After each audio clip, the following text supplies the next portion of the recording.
God. I've got to see this. I've got to see this. Oh, boy.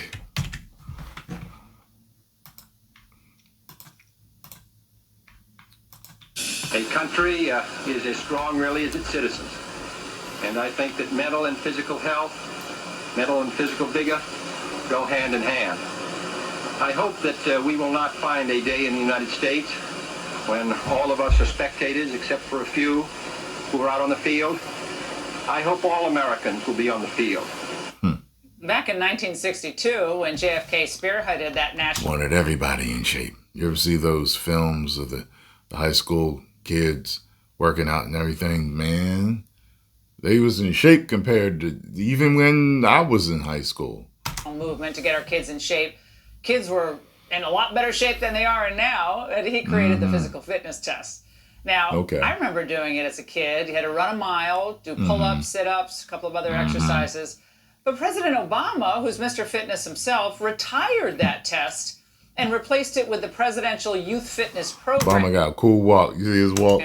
That moved away from recognizing athletic performance as a barometer. Obama, who's Mr. Fitness himself, retired that test and replaced it with the Presidential Youth Fitness Program that moved away from recognizing athletic performance as a barometer of students' health. Oh, really? And of course, start practicing. I didn't know that. Because the fitness test under Trump is coming back. He signed an executive order late today, reestablishing it in schools. Interesting. I was always a person that loved playing sports. I was good at sports. And right there, you have him, the game. When you were really focused on sports, you thought about nothing else. Sports is so important. I think what this council is doing is going to be very important. And it gives you a little exercise, sometimes a lot of exercise. Here with me is a member of the President's Council on Sports, Fitness, and Nutrition. He spoke today, Paul Levesque, but you know him as the 14-time world champ, Triple H. He's also the WWE's Chief Content Officer. Paul, thank you so much for joining us tonight. I love seeing you all up there today. It was a wonderful moment. Tell us about this executive order. Why does this statement about fitness and our kids matter so much more today than before? Well, before it used to be me.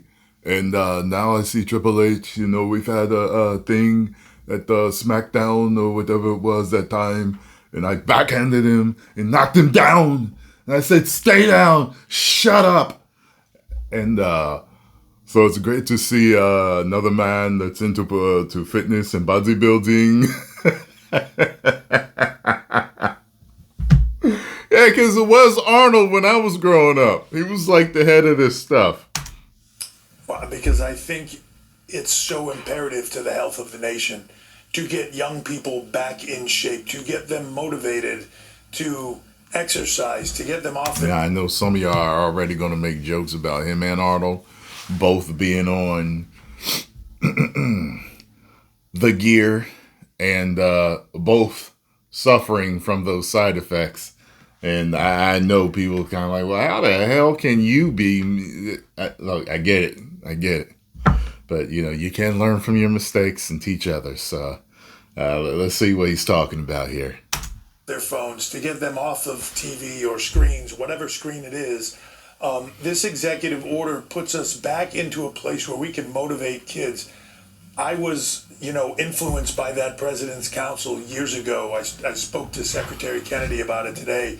We both were a part of that, and it was motivating. My whole life I have spent being in shape and the right nutrition and training, and that kind of activity teaches you everything you need to know about how to be successful in life. So it not only affects kids and their fitness, it affects their wellness, their mental health, how they approach life in general. And I feel like this is such an important moment in time, and I'm humbled and honored to be a part of it. Well, it was quite the group up there. It was representing so many different sports. We had Harrison Butker was up there. Of course, you had Bryson, you. You had LT. He didn't want to speak. I love the fact that they brought Lord. That was great. He's like, I'm not saying anything. He goes up there, which was awesome. I grew up watching him. But talk about, of all of those metrics, Paul, the push-up, the sit-up, the pull-up, the run. Which one of those, in your mind, tells you the most about a kid's physical fitness? Let's say a 12-year-old's physical fitness. Boy, for me, it's an interesting question, but for me, it's not a singular exercise or something that they're good at, because every kid is different. So taller kids have a hard time with push-ups or pull-ups or, certain activities. So it's about change. That's what is important to me. It's about motivating these kids to go and try something, to get physically involved, to improve themselves. One thing about the gym and physical fitness is you get out of it what you put into it.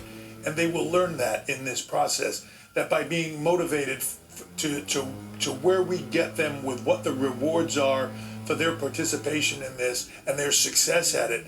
So whether they start out being able to do one push-up or no push-ups, and they get to a place where they can do 10, that's an incredible achievement for a young person that they feel good about and want to continue their fitness journey. That, to me, is what's important. I'll see if I can remember to link, if I can find it. But I told my pull-up story and how I learned to do pull-ups. And yeah, I felt a whole lot better about myself. It was in 4th grade.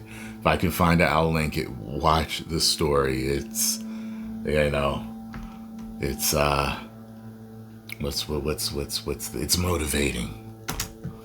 It's not the individual exercise. It's about the effort and the attempt to do it.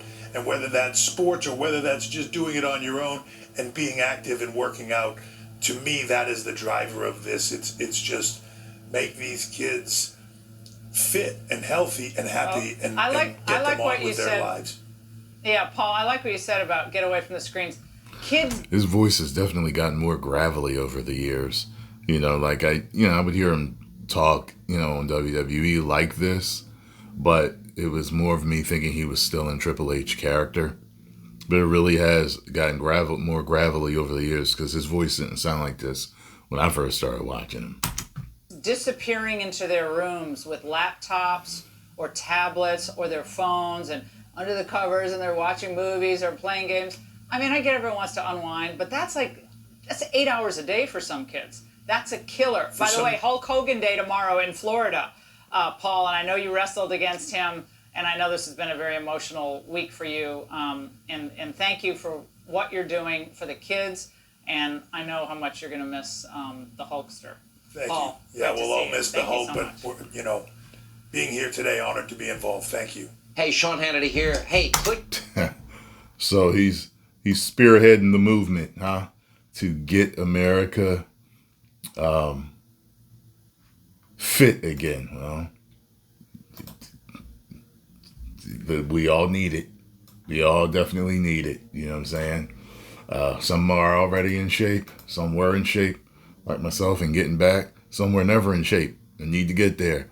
But we all need to either stay there, get there, and bring it back, whatever it is. So as long as they're pushing some good stuff, healthy things, and I'm good. I'm all on the board. So I have to see how this pans out. Post your comments down below. Let me know what you all think. If you enjoyed my reaction to this news, hit the like button, subscribe, and share. 10 million subscribers. Woo!